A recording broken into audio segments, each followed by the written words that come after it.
Well, it's a lot of work to run a record label. When you become a musician, which happens over a period of time, you don't just sit down one day and say, I'm going to play the piano for a living. Because the thought of actually making money from doing music is, for people that are educated, it's ridiculous.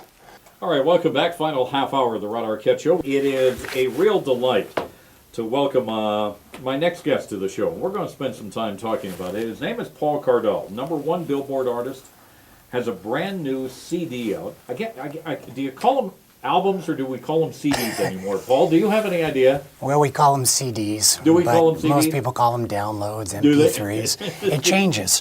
I'm just glad it's not an 8-track. Yeah. There was a point where, doctor said, we've got to get you a new heart. There's no choice. What was that discussion like? I knew my whole life that one day I would need a heart transplant. I'd had numerous heart surgeries. But when that day comes, it's like somebody telling you, you got to retire tomorrow. Did you save your money? What was it like when you got the phone call? We think we've got a heart. I was living in the Children's Hospital, and I had been there a month. Mm-hmm. And they came in, and by the time they came in, I had waited 385 days. Mm. And when they come in, they tell you, we're going to surgery in a few hours. Go ahead and say whatever you need to say to your family. What is it that you would say? So I want to talk about how this new CD called Saving Tiny Hearts relates to this. So we'll continue our conversation in a few minutes.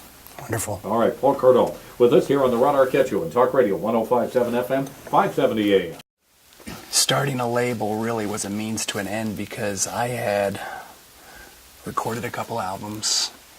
I was signed with a major label, Narada, who was owned by Virgin Records, but it was at a time when they were transitioning from new age to smooth jazz, and I was not interested in doing smooth jazz. It's just not what I like to do, and I really don't know how to do it.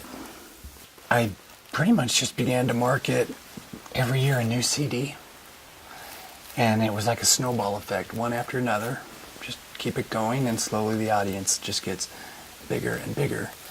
But it's a lot of work. I don't sit in here and play the piano all day. People think is that what you do? You play the piano? How are you? I'm Paul. What's your name? Riley. These guys got to skip school. Oh, man, that's awesome. What a good cause.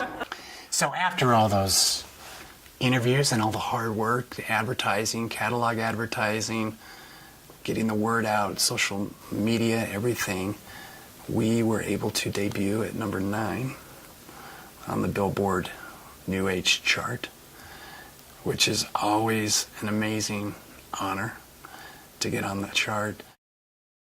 You've got to practice, you got to learn how to play it, but then there has to be a reality check. If, obviously your parents are going to say, that was fantastic, play it again. But if a complete stranger asks you to play that song again, then you know you have something. It's more than just learning how to write a song. You're setting up a lemonade stand, and the guy next to you has set up a lemonade stand. And everybody's in the business of selling lemonade, but why is your lemonade different from anybody else's?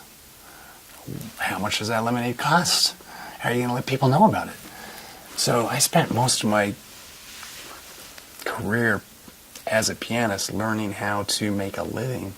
When you realize that you have something special and you brand that and treat it like a lemonade stand, that's when you've taken it to a new level. If people are requesting to hear your music and they want you to perform and they want to hear it, then you should consider doing it. But at the same time, you should be studying everything you can about the music industry and the music business and how it works. I tell people all the time, I don't see the value of going to study music in college unless you want to teach the rest of your life.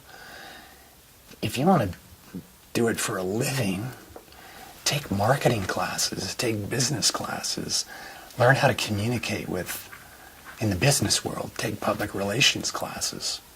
But I wouldn't go for the music degree, I'd go for the business degree, is what I would recommend. Tell me about that moment when you meet a young child who's got autism. or some struggle, maybe some social or emotional struggles, and they tell you that your music is what helps them survive.